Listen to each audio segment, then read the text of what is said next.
up to a new morning. Pop in a little nostalgia. Just be kind and listen to the rewind. Welcome to the Rewind Podcast, the show that explores TV and film through a queer millennial lens.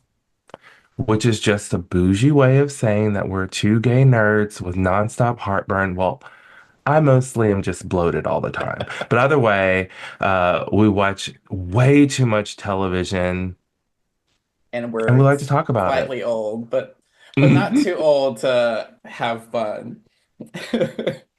I'm Jonah. And I'm the shadowy hand creeping across Viceberg, Keenan Walker. And today we're covering the 2024 vampire horror film. Horror is doing a lot of heavy lifting.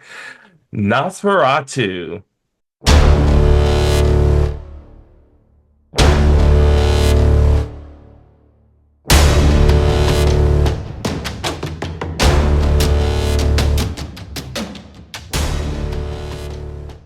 It's time for our viral clip of the week.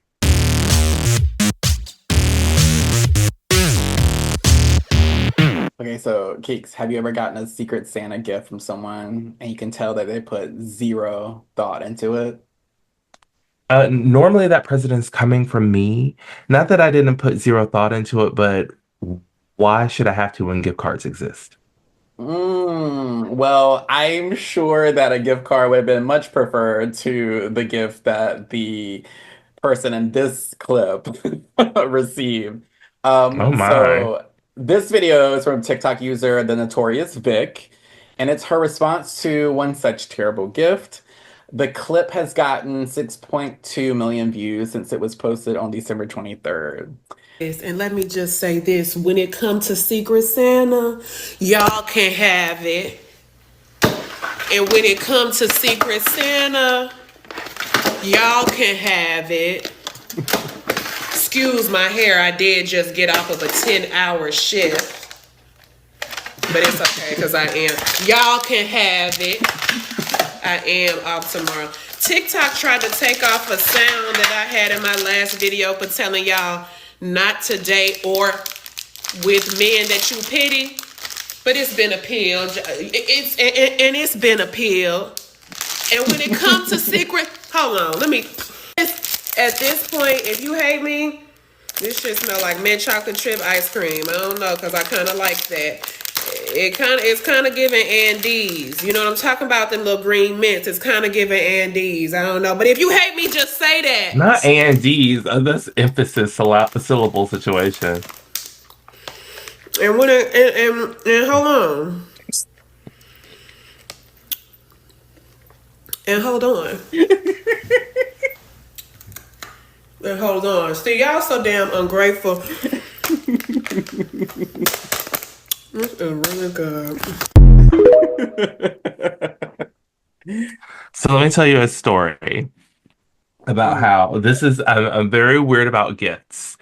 When I was probably in like the second or third grade, maybe. And we went to my grandma's house on the coast, and everyone was exchanging Christmas gifts. Look, this is Christmas story, by the way. So my uncle gave me a model airplane for Christmas. So everyone always thought that I was like the smartest kid, and I would enjoy all these intellectual gifts and things like this. And my young ADHD was like, "What is this? I'm not gonna put this together." I was a little ungrateful brat about it. Like I said thank you, and I went to my mom, and I was kind of like pouting, and I was like, "Oh, this," and she was like, "Well, then go give it back." And she made me give it back to him. Oh, that's mortifying. Wait, why didn't you just be like, oh no, I'll just keep it? Then No, no, no, no, no, no. It wasn't I'll just keep it. No, it was a point where it was like, it's time to teach this little ungrateful bitch a lesson. And Oh. that's what she did. And so from that point forward, I've always been great. No matter how horrible the gift is, I've always been very grateful. Luckily, I've never gotten a bad gift, but sometimes somebody might give you a shirt that's too small that you might never wear, or something that's too big that you might never wear. But I'm like accept it with my full heart. Either way. Not Wow, to what? minimize that girl and what she did, because she was like, oh, this is actually good, but the way she was saying Andes was killing me. I'm familiar with the candy she's talking about, but I have no idea how to pronounce it. But I could see that candy when she was describing it. I don't fuck with mint chocolate. That's so gross to me. And I don't love when I get candy as a gift. I feel like that's a cop out. I feel like it's kind of lazy. Um, but I would happily accept a gift card. So your initial idea is perfect. Listen, I remember the first year my sister gave me a gift card for Christmas, and I was like, this is an option. You can Game just get the changer. money. You can just Game get the changer. money. Gift card. Especially if you know there's a specific place that the person that you're getting it for loves to go. Hmm. Because then there's at least some level of thought put into it, right? Right. It's not just money. Because I do think just giving money is, I feel like it's lazy. And while I would prefer, I wouldn't even necessarily prefer that. It certainly is beneficial, but I mean, like the whole point of getting a gift, I feel, is like to get something that it's a connection between two people, and I like that experience, and I like to see how well someone knows me. Usually it works out to where no one ever gets what anything that I want, anything that I'm remotely interested in, and I'm looking at people like, how long have you known me? Everyone who knows me, if you just listen to me talk, I talk about all the things I like. I talk about all the TV I like. I talk about Hmm. plants. I talk about my dog. I talk about collecting little He trinket does love that boxes. dog. I talk about all this shit. I don't keep it to myself. The number of times I've literally given my parents a list for my birthday and Christmas of things that I want. And you know how many times I have not gotten a single thing from that list? Every time. Every time. Anyway. Oh, parents. This movie is a remake of the 1922 film Nosferatu, a symphony of horror that, as you have delicately written based on the novel of Dracula by Bram Stoker, it is an unauthorized retelling Yeah, it's pretty unauthorized. of that movie, but changed the way vampires are done cinematic. Like it changed a Mhm. lot. So it was it was released on Christmas Day, 2024, it had a budget of $50 million. We haven't been doing budgets, Jonah. While I go through the rest of these, will you check to see what it has made thus far? Yes, yes, yes. It had a budget of $50 million. It's directed by Robert Eggers of The Witch, which I started watching once and never finished because it was so cold. And I don't know if I've told you this before, but I have this thing about watching stuff in cold places. Uh, um, I get Yes, cold. you've I told get me this. so cold. Like Mhm. it was a struggle watching Game of Thrones. But I do want to finish The Witch because a lot of people love it. They say it's one of their favorite like new horror movies. Um, The Lighthouse and The Northman was Alexander Skarsgård in The Northman. Do you Yes, know? That's yes. funny. So he's worked with two of the three Skarsgård brothers. I thought there was four. Um, are I there think four of there's like a them? Oh my whole God. clan of them. How dare the Skarsgård just be a menace to society? Those men just being out here being gorgeous. Get out Yes, of here, tall and Skarsgårds. fine as fuck, and Ugh. insanely talented actors, all of them. Yes, yes. Okay, so Sidebar. So with the budget was $50 million, and the box office so mhm. far it has raked in 56.2 million. So Okay, it's so it's surpassed its budget. yeah. So that's a win for them. Yeah. I mean, you know what's wild, Jonah? I had like went to a party after we watched this movie and a lot of people were like, I really liked it. I really liked it. And I was like, okay. But I was talking to a comedian who about an event and told him I was going to see the movie and he was like, I'm not going to tell you anything about it. I want you to go in blind, but I want you to text me after you watch it and tell me what you think. And I did, and he was like, exactly. So I can't wait till we get into that. Okay. So written by Robert Eggers, Heinrich Galeen, who I believe is the writer of the original Nosferatu, correct? And Possibly. then of course Bram Yes. Stoker, the one who they all ripped off. I mean, Um, did they rip them off, or was it just inspiration? Because you can say that no, about all, like, basically what I mean, by law they were ripped off. All copies of that movie were supposed to be destroyed, but they were not, and they kept popping up. Yeah, yeah, yeah. Yeah. Like I read a history.com article about because this movie did shape. It wasn't supposed to exist because that so after Bram Stoker, and we can talk about this later, but after Bram Stoker died, that's how his wife was like living. She was living off the royalties of this book. And so she was making sure that none of this happened because she was gonna sell the movie rights. Even back then, she was like, I gotta get my bag. I that's can't have y'all out so here juicy. bastardizing my husband's work before I can sell these movie rights because the pictures are coming. Oh my God, this is the kind of tea that I love when we start bringing this shit. It's like you did a fucking like research paper on this shit. I was that's what I was like, oh, because I found the article and then I squirreled on other things and didn't read As we it. And do. then I was something was like, hey Keenan, you have an article that you haven't read yet. And so I was reading that history article, which I guess whenever we do like the post, we can include that link. Mhm. Okay. So I guess I want to know who's in this movie. It is starring Lily Rose Depp um, as our main character. She's our POV character. And dare I say, self-sacrificial lamb to save the day, to free their town of the plague. Spoiler alert. I love how you Well, just went we gave straight the for the spoilers. We gave the spoiler alert way up there. right, right, but I Uh, love how you just went right to the end.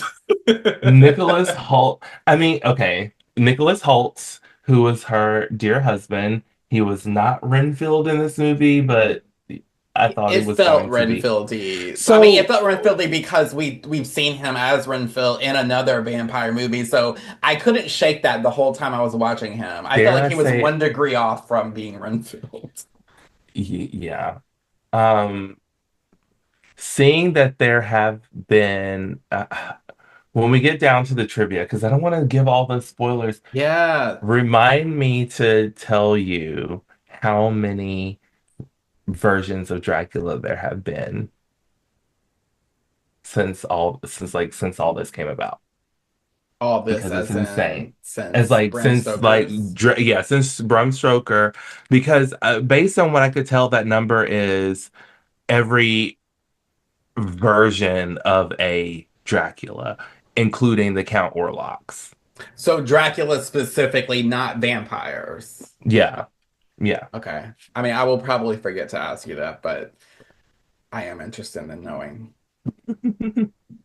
Nicholas Holt, Bill Skarsgård as the Nosferatu. Nosferatu. He was so good. The makeup was so good. 6 hour makeup That's applications. insane. Aaron Taylor Johnson making some wild acting choices, and Willem Dafoe, the only person who is truly committing to this movie. And doing Um, so effortlessly at the same time. effortlessly. Rotten Tomatoes, 85% tomato meter, popcorn meter, 75%. People genuinely love this movie, like, or at Yeah. least liked it and are telling other people to see it. It has this far made money. Yeah, well, I think that's an ongoing trend for that director. Robert Eggers, with The Witch, that was relatively popular, I believe, and now it's considered like a cult classic Okay. horror. And then The Northman, I want to say was pretty well received, and I think it even won awards. So yeah, and you can see and feel the same tone throughout all of his movies. It's that same sort of like dark, gothic um like emo bordering on sexual like tone. And um this was supposed to be a psychosexual romanticism horror film. it's definitely psycho. Well, before we get into the over it was I'm like that girl left with some she has back problems, she Listen, has to. my no, well, evidently there's a whole form of like Japanese style of dance that was choreographed specifically for those convulsions. Shut the fuck up, they choreographed the convulsions. That's so annoying. That the Robert Eggers must be type A as fuck. Like he must be a massive It control freak. There was a lot of work put into that movie. Like watching these interviews, I my positive of this movie is that it is beautiful and the costumes are fabulous. Visualistically, yes. Stunning. I can Yes. definitely see the romanticism and like the sweeping landscapes and these like big, like it's Hmm. beautiful. The movie itself is beautiful and the Hmm. costumes are fabulous. Yeah. Fabulous As costumes. cinema lovers, we can appreciate that for sure. In the 1830s, estate agent Thomas Hutter travels to Transylvania for a fateful meeting with Count Orlok, a prospective client. In his absence, Hutter's new bride, Ellen, not DeGeneres, is left under the care of their friends, Frederick and Anna Harding. Plagued by horrific visions and an increasing sense of dread, Ellen soon encounters an evil force that's far beyond her control. Yes. So when I went to that party after we watched it, and I asked my friend, my friend was like, "So what did you think about it?" And I was like, "I thought it was horribly hilarious." Yeah. Um, they went. I thought it was romantic, and I was like, and it just kind of Romantic. made me. And then like after like hearing that from other people, and like it's supposed to be this like sense of romanticism in the movie, and all of this, I'm like, am I just cynical? Is it me? I Like, think our oh. society is just demented at this point. How do we feel about this story compared to the original story and other like maybe vampire lore over the years? So this story kind of like set the base for what we see as Dracula going for its like power set. There are, of course, a couple of differences between that original series, that original movie. You know what I wanted to do and I didn't do it, and I'm upset with myself, and that was watch Dracula Dead and Loving It with Leslie Nielsen. It's a Mel Brooks movie from the late 90s. Yes. Truly one of the best. It's truly one of the best. It will always be my favorite Dracula story. That would be a Um, fun one to do a live stream rewatch, I a live would stream watch. love to do a live watch of Dracula Dead and Loving It. It's such a good movie, and I would apologize now that I might recite it word for word. And I haven't watched it in years, but there's parts of the movie like that is just so good. I don't It's know if good. I've actually seen it or seen it all, or if I just or if it's like a part of pop culture to the degree that it's I feel like I have seen it though, because I can see him in the whole Dragula of it all. Hmm. Yes. But I, When he I does something, he takes his like Dracula hair like wig off, like it's a hat. I love it. Yeah, we So should good. definitely watch that. I love that movie so, and I haven't watched it in So what were years. you But saying about the story of this? and so it's a little different. So of course, as I was saying in the movie, so at some point in time, as we were watching the movie, I go, "Oh, this is Dracula." And so I originally think that Nicholas Holt's character was going to be Renfield because in every version of Dracula that I'm familiar with, Renfield is the attorney, the solicitor that goes to visit Count Dracula in Transylvania to do all the paperwork, but ends up being the one that facilitates him coming back. So on Dracula Dead and Loving It, he's on that boat. So I don't know if he's like luring people, down to the hole. Like none of that is ever really like Hmm. discussed, but he's on the boat. And when the boat wrecks into the harbor, he's found there like a madman and everyone on the boat is dead. And so they take him into the asylum. Hmm. And Mina, no, it's not Mina's father. If I remember correctly, so the character that, none of that matters. None of that matters. Those are the major differences from the movie. I was going through some of the trailers for other Nosferatu. If you go into like Apple TV and just type in Nosferatu, several movies come up. I was trying to watch, I want to say it's from the late 70s or late 60s, early 70s. I'm not sure, called Nosferatu in Venice. It was horrible. But everyone was dedicated. And I saw he was moving around in the daylight. But when you pause it, it says vampire in Venice. There was a 1979 film, Nosferatu the Vampire, but this says it was a horror documentary. So that's Oh, interesting. there's several versions. So And this one has a 94% on Rotten Tomatoes. interesting. That's When I crazy. was looking around earlier, something I watched, it was showing another Nosferatu movie that came out in 2024, like a low budget one that had Doug Jones in it.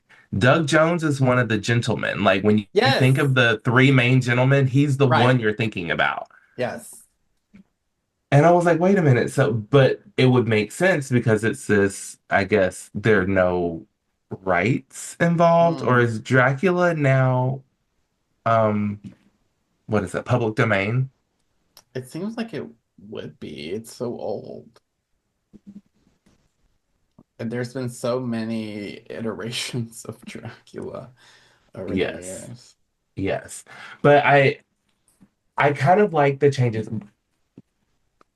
This is the point I was getting to. In one of the trailers I was watching, there is a scene, and it is from that Dracula, I believe. There's a scene of the guy who is the boss that sends Thomas to Berlin, the one that we learn is like worshiping Orlok, Count Orlok. Hmm. This guy receives a letter in the language that Count Orlok writes in, and that letter was what facilitated that possession that linked him to Orlok to get him to send Thomas to Hmm. Transylvania. And I was like, But you really I have to be needed paying that attention. scene. Oh, I so the don't scene's think not in there. I don't think that's in this. No, this was in the other movie I was talking about. So that's I was Oh. trying to do a quick Google because I didn't think to like double check Doug Well, I think what they were trying to Jones. do with this is make it more of a surprise, like, like a mystery of like, But it just felt like it didn't make any sense. I found it to be a lot of, I'll just share like in comprehensively what I felt about the movie, and that was that I the the story felt a little it was slow, and it I just felt like it was overly complex. There was a lot of like overacting happening that actually contributed to like the fun ride of it all. Like I think because it was over the top, and there was a time where I would have absolutely What? hated this film and would have been so over it like 10 minutes in because of that reason. But I have learned to just enjoy it for what it is in the moment and Yeah. laugh along, and that's what this was.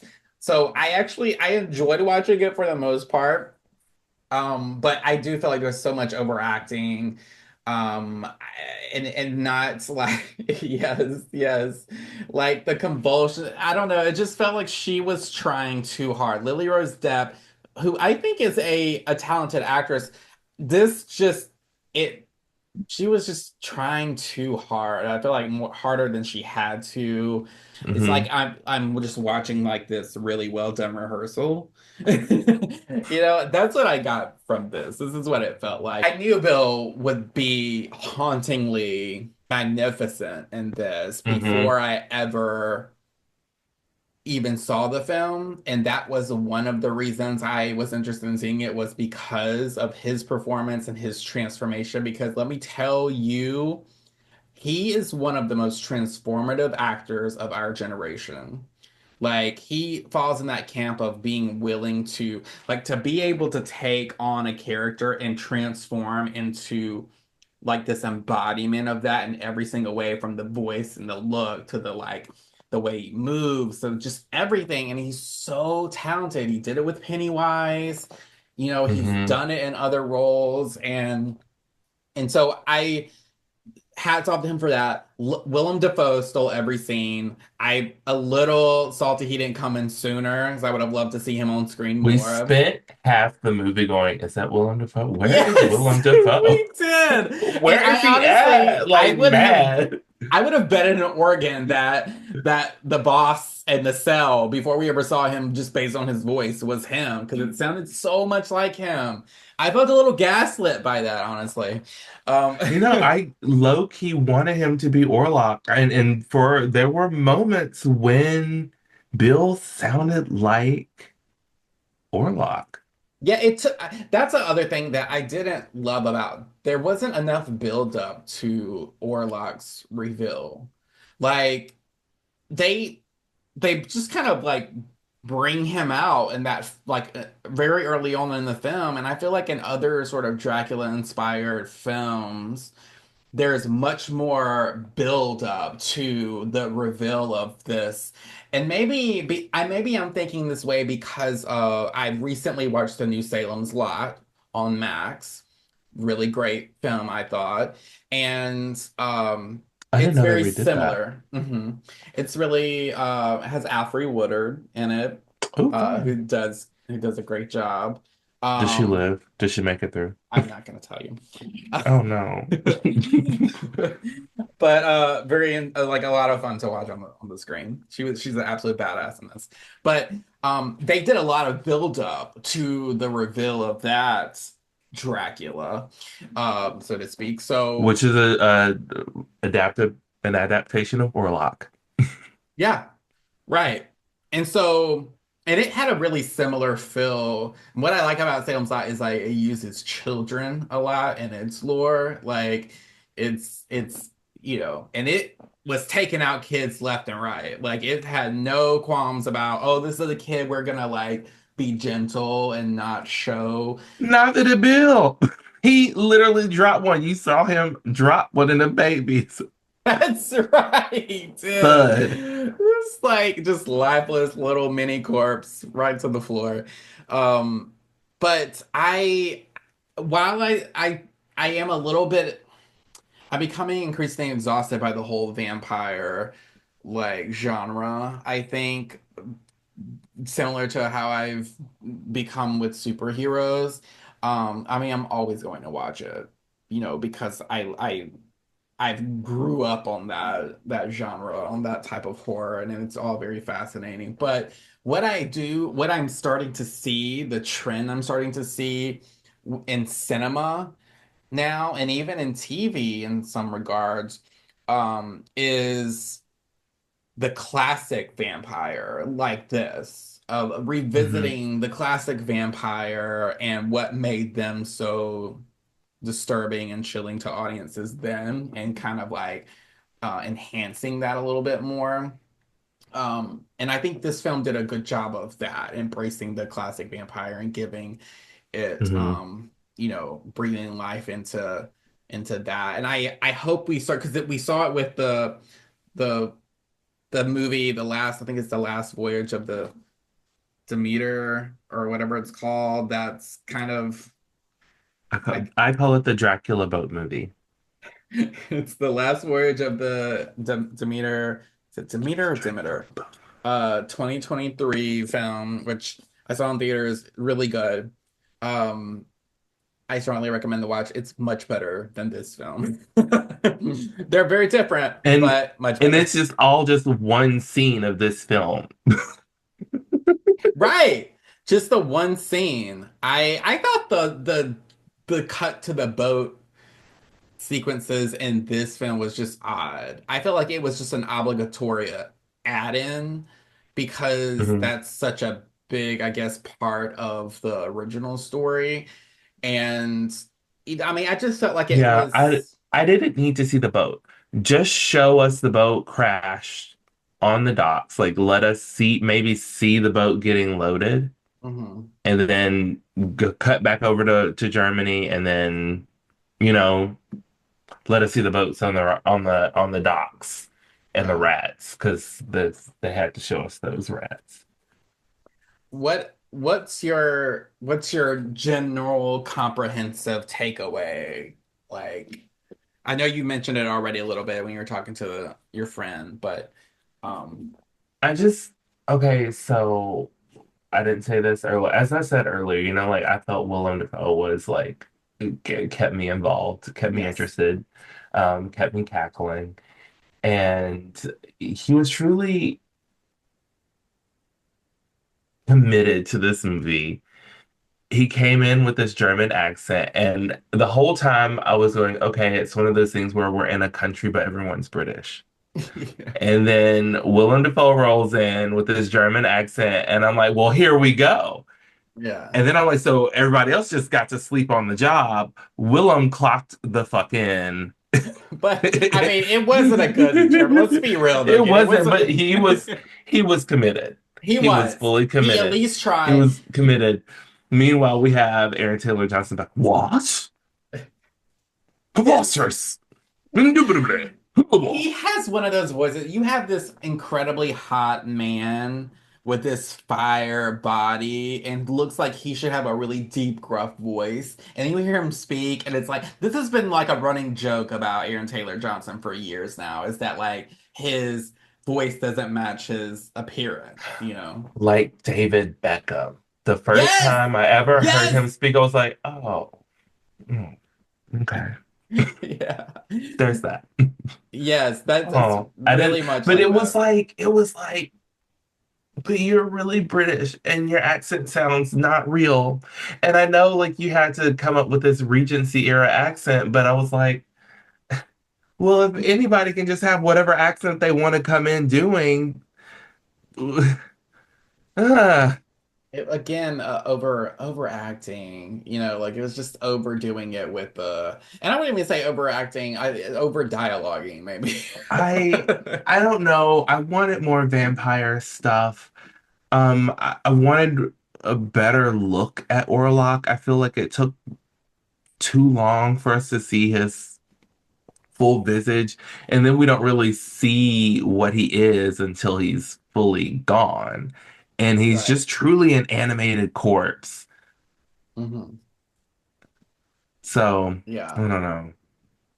I do feel like it was a bit underwhelming, even with the Bill Skarsgård of it all and the transformation that I was looking for.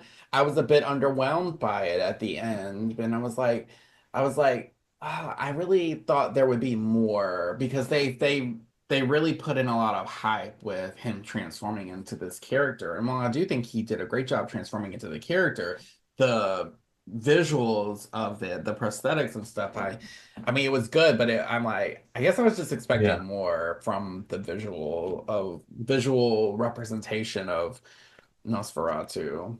I think this is one of those instances where you have the technology for like really cool stuff, but you know that takes away from the movie, so you Mhm. want to lean into your prosthetics and your practical, like all of your practical stuff. Yeah. But sometimes in the year of our Lord 2025, ooh, that's weird to say. I think it is people want a little bit more, like I want to see him turning into smoke. I want to see him turn into a wolf. Yeah, we Like, never got to explore the wolves like of it all. There were like three yeah. wolves that, And you know, I kept expecting to see the brides. We didn't see the brides. Um, so I don't, I don't know. The movie was visually stunning. hmm The costumes were fabulous. hmm I think, isn't that who was that? Was it Aretha? She was like, she has great gowns. Great gowns, beautiful gowns. He wrote the script 10 years ago. The Witch came out in 2016, March 3rd of 2016. So the script is older than The Witch's release. I don't know how long Yeah. that script had been. How long you've been done with that script. Huh. Yeah. Interesting. Yeah, but I saw one article said over 170, one said over 200. So we know there are more than 200 versions of Dracula Orlok out there. That's It's a multiverse of wild. stories, and they can't all be great. That's true. Um, I do love the crazy little boss man that was worshiping Orlok. He was fun. Yes, Um, he acted his little heart out. him like sitting there giggling with the bare butt on the plate. Honestly, he and Willem Dafoe stole this film. Yeah, And you know what? yeah, I would even say stole it from Bill Skarsgård. yeah. It's true. Would you want to see more in this world? Like, let's say we took the tone of this film and applied it to other stories in the that universe. Like, if there was like a Wolfman like version done in this sort of like gothic, darker gothic tone, hyper psychosexualized or whatever. I think there's an interesting story there to tell, especially like like this sexualized hyper masculine wolf, maybe even as like a she-wolf story. I think could be really interesting. But I don't know if I Or trust gay. Can we just get like a gay wolf man? either way. I think we'll leave him in Viceberg and keep going. Word. So what do we rate it? Somebody needed a check. The mortgage was due. Yeah, for sure. You know, For sure. and get your bag, make your money, pay your bills. Movies have to be made. This one was not for me. If you love this movie, I love it for you. I don't want to take that away from you. It was just not for me. Mhm. Luckily, Willem Dafoe kept me entertained, and I hope I did not get on people's nerves because I was laughing my Yeah. ass off in that movie You theater. did make some very audible laughs to the point that I know the people like around us are annoyed. But I I didn't mind because I was laughing with you. I thought it was It was hilarious and some of the points. stuff, like the choices. I'm telling you, there was just one thing. I love hearing what people have to say in the background of something, and but it was just always Aaron Taylor Johnson in the background. What? This is preposterous. And I'm like, Honestly, how does your accent sound fake? I really low-key want just like a cut, like conglomeration of just all of Aaron Taylor Johnson's scenes, like speaking scenes, and Willem Dafoe's scenes, and then the boss man, who I cannot remember that. I don't know if I ever knew that actor's name, honestly, but all of them cut like at different times. Like, I would just watch that. That's what I would watch again for sure. Nosferatu out of context. God, it would be so funny. Aaron Taylor Johnson's character, after his poor family's gone, he goes to the mausoleum Mm. and Oh yeah. to visit his wife's corpse. Oh, it wasn't just visiting. So her her legs were open. Was that a necessary thing to show? Like, He was that wanted supposed to be romantic? he wanted some of that dap, that dead ass pussy.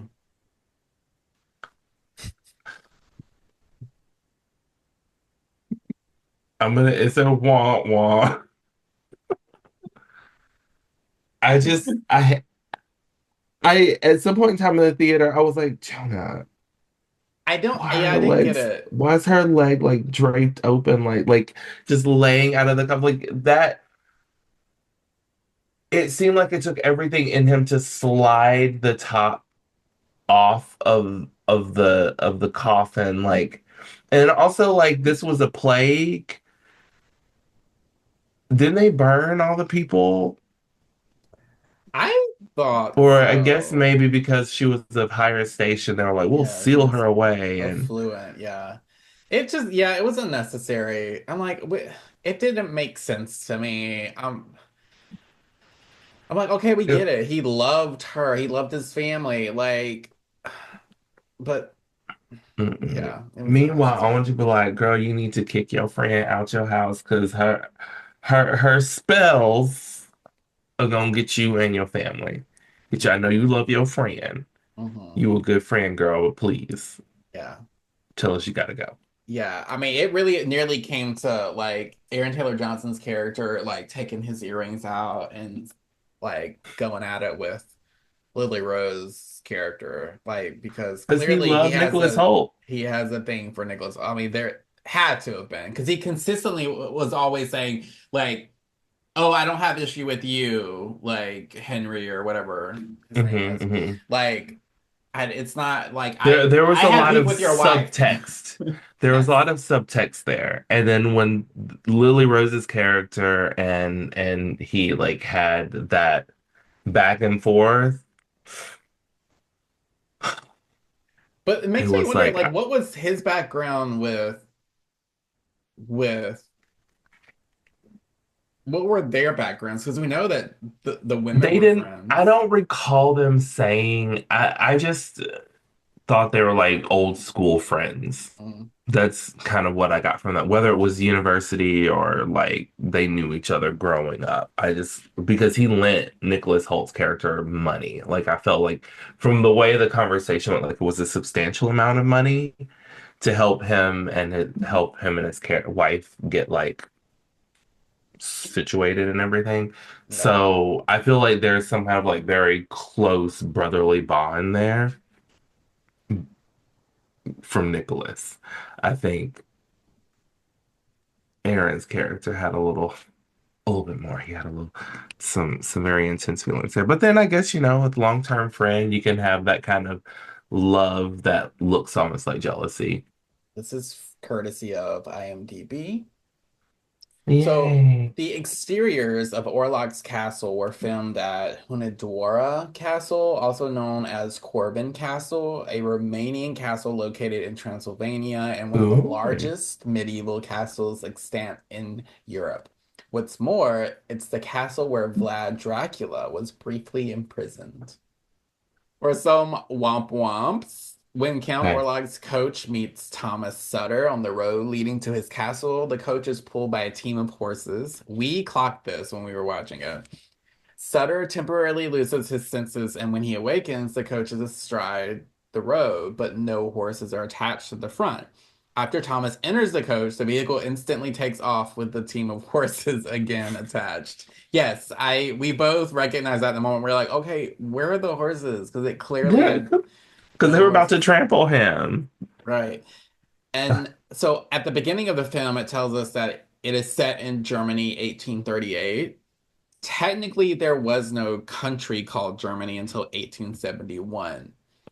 Witzburg is a fictional city based on Wismar, which in 1838 belonged to the Duchy of Mecklenburg. I'm probably Okay. fucking up these titles left and right.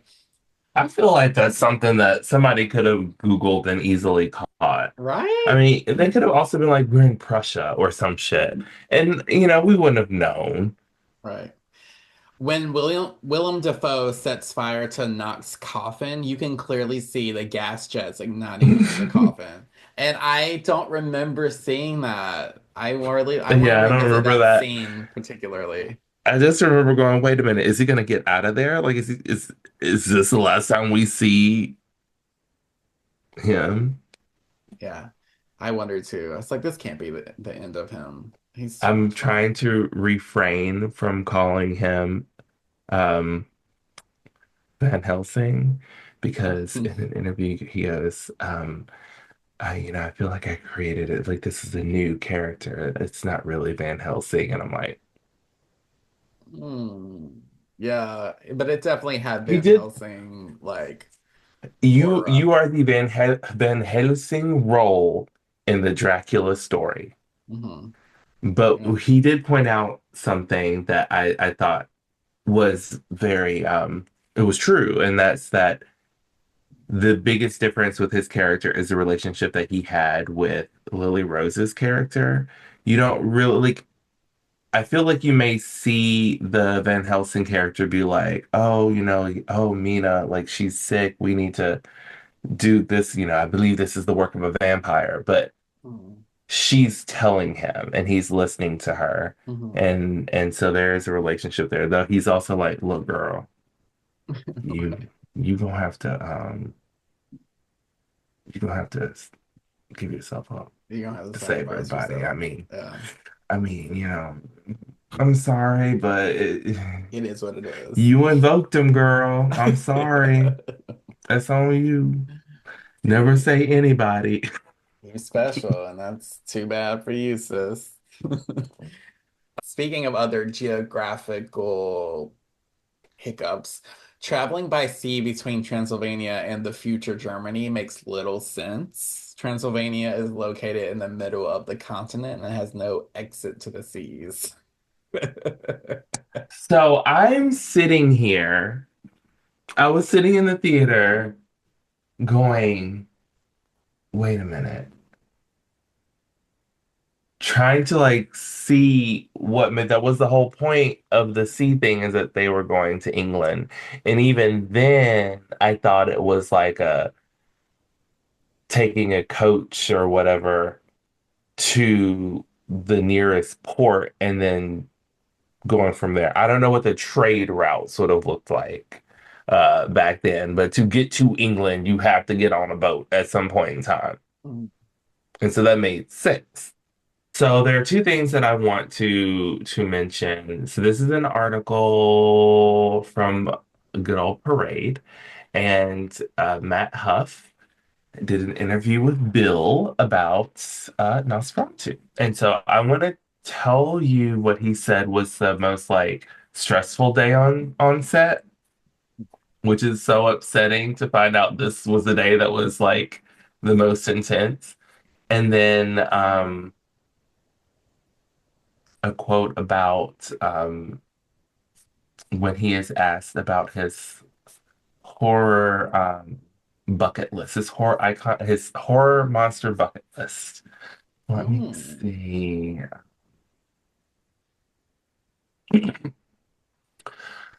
Okay, here we go. The most difficult day on set for Skarsgård, however, involved a sequence filmed on a boat during Orlok's transfer from his castle in Transylvania to the German harbor. He plans to terrorize next. In one scene that involved pretty tricky advanced camera work, that's in quotes, a seaman descends into the hull of the ship to rid the boat of this demon. As the camera follows the sailor Skarsgård Orlok is initially seen behind the man in shadows. That was a good little jump scare. I It enjoyed that. it was well done, yeah. Uh, and so that then I have to exit frame, run around, and enter my position from when the jump scare pans down to the rats and then pans up at I'm standing there. Skarsgård remembers. So it's very physical, and I was covered head to toe, except for my eyeballs and the soles of my feet. Even my palms and my hands are covered. That was a 12-hour day. It says, with that many Only 12 prosthetics hours. on, with that many prosthetics on, there's nowhere for all the sweat to go. It doesn't breathe, and it doesn't, and I don't think it's healthy, Scarguard confides. Your body's probably absorbing all those effing toxins and glue and plastic and latex and whatever. It's edited that way. Well, Um, sweetie, you knew you were going to be in prosthetics when you signed up to do the movie. Like, come on. But yeah, I would be concerned knowing that I've heard other actors talk about that too when they've had to be in makeup and like how it starts to like unravel once you start sweating, it starts unraveling some portion. So they're probably constantly yeah. having to touch up. Right. And then he says, you know, the skin is your biggest organ, right? So it needs to breathe. I got flashbacks from that urban legend about the woman in Goldfinger being covered in gold and actually dying. I'm like, okay, this is how I go. Oh, can you imagine? I know, I'd be so upset, but he would posthumously win so many awards because Yes, that's this pretty, would be his Dark Knight. right? Okay, so when the writer of the article asks him, were there any other iconic monsters on his bucket list? He says he's done for now. This is his swan song. To play Oh, Orlok in Robert Eggers' Nosferatu is the holy grail, he says. It's kind of the peak and, in a way, the nail in the coffin. I don't buy that. I don't buy that. This can't be your swan song. No, it's not. Please. So I was reading that and I was like, Jonah's gonna be annoyed. No, yeah, I just don't believe it. I mean, I'm sure he means that right now, but I think there's gonna be some script that comes across his desk that is going to lure him right back in. And also, I mean, there's a Pennywise TV series in the works.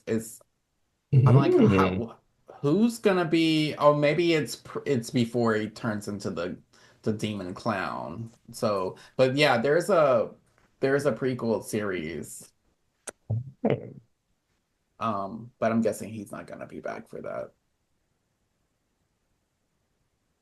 interesting. Interesting. Well, we have a Who new. knows? Wait, is there something else that or other trivia? Oh, no, no. I was trying to do a quick scan of that how the article, the history.com article that I was talking about, um how Nosferatu reinvented the vampire.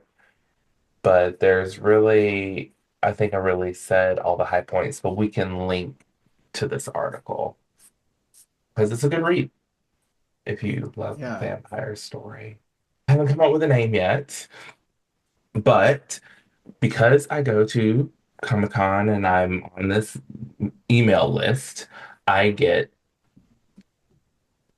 press release emails often. And sometimes they actually have like full breakdowns with all the with some images and a trailer. And I was like, we should watch some of these trailers and see like if these movies are any good. Because some of them are like independent films and indie pieces, which I guess it would still be the same thing. Are independent films and indie films the same thing? Um, yeah, I mean, indie films are independent films, right? I mean, isn't that what it's short for? Indie short for independent.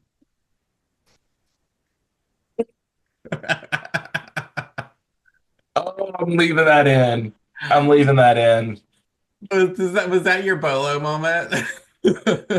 No, that's just the thing. I literally just was not thinking. This is a Dark Sky Films production called Birdeater. A bride-to-be is invited to join her own fiance's bachelor party on a remote property in the Australian outback. But as the festivities spiral into beer-soaked chaos, unfortunate details about their relationship are exposed, and the celebration soon becomes a feral nightmare. I love thrillers and horrors set in the outback. It is on digital, Apple TV, Fandango at home, Google Play, Microsoft Movies, and Prime Video. Okay. Birdeater was directed by Jack Clark and Jim Weir. It was also written by Jack Clark, produced by Stephanie Troost and Ulysses Oliver. Genre is thriller, distributor, or it's produced by Dark Sky Films. Runtime is 115 minutes. The cast consists of, I'm assuming these are Australian actors. I do not know if any of these names, because newer actors. I do know.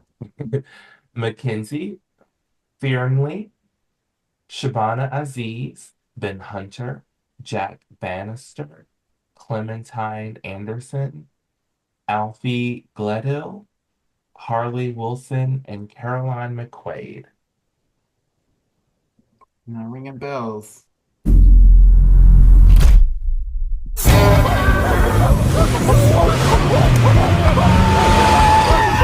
My best friend is getting married. Louie and Irene.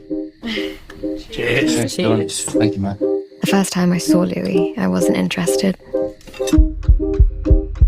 He watched me for a while and then came and shook my hand.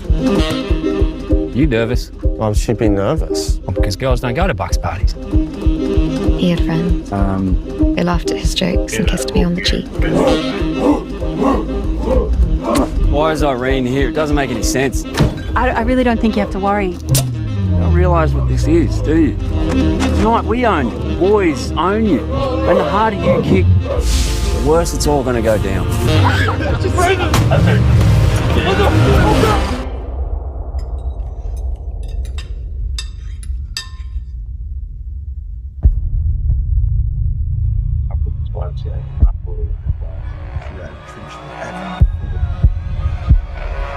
I love Irene more than anything. I really love you. I do. I've just got a lot going on. Yeah. This isn't at all how I wanted everything to go. Bad luck. No. Yeah.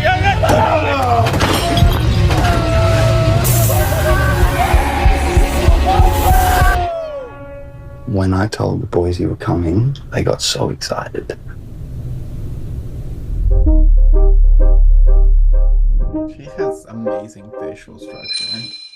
Any party where there's just like a bunch of like straight guys like in the woods, like girls don't drinking. go to the party. And this dude was running around in like a leather outfit. There are gimp masks going on. Like, what is happening? What is happening? I just have to read one of these like lines from these reviews because I'm like, This person from Film Inquiry says a discomforting film that feels like a lump in your throat. Birdeater is relentless in its ability to disarm and disturb. A lump in your throat. I don't think I like that. Ooh. I don't want a lump in my throat the whole time I'm watching something. So yeah, I don't know what we're gonna call it yet, but it's a little thing. As they come through, I'll be like, "Hey, Jonah, how do you feel about this one?" And if there's one that pops up, we'll do it. We can do it. Back in like October, I got a trailer that I never watched. There is an all-black remake of Don't Tell Mom the Babysitter is Dead, and I have to take the time to watch. It came out in November, and I still haven't taken the time to watch it. But it looks very interesting. There was an actor that we knew that was going to be. Who did I tell you was going to be in the boss role? Oh, Nicole Richie plays Rose. That's it. Yeah, Yes. yeah. Oh, that'll be fun. Thanks for listening to the Rewind podcast. Before you go, please take a moment to show some love for your favorite podcast by leaving us a review on Spotify, Apple Podcasts, or wherever you listen. Every positive review, rating, and subscriber helps. You can connect with us on the socials, Facebook at The Rewind Podcast 1, or just search The Rewind Podcast. Blue Sky at The Rewind Podcast.bsky.social, Instagram at The Rewind Podcast, and TikTok at The Rewind Podcast. We'd also love to hear from you. Email us at therewindpodcast1@gmail.com. So you can follow me on TikTok at The Cult Pop. You can follow me on Instagram at Keeks on Camera. Of course, the O and on is a 0. You can follow me on Blue Sky at Keeks on Camera, all spelled correctly with a .bsky.social at the end. And with Oh, that wow. said, be kind. kind. Go. Be kind. Sorry, I'm sorry. And with that said, be kind. And please rewind. Goodbye. Just be kind and listen to the rewind.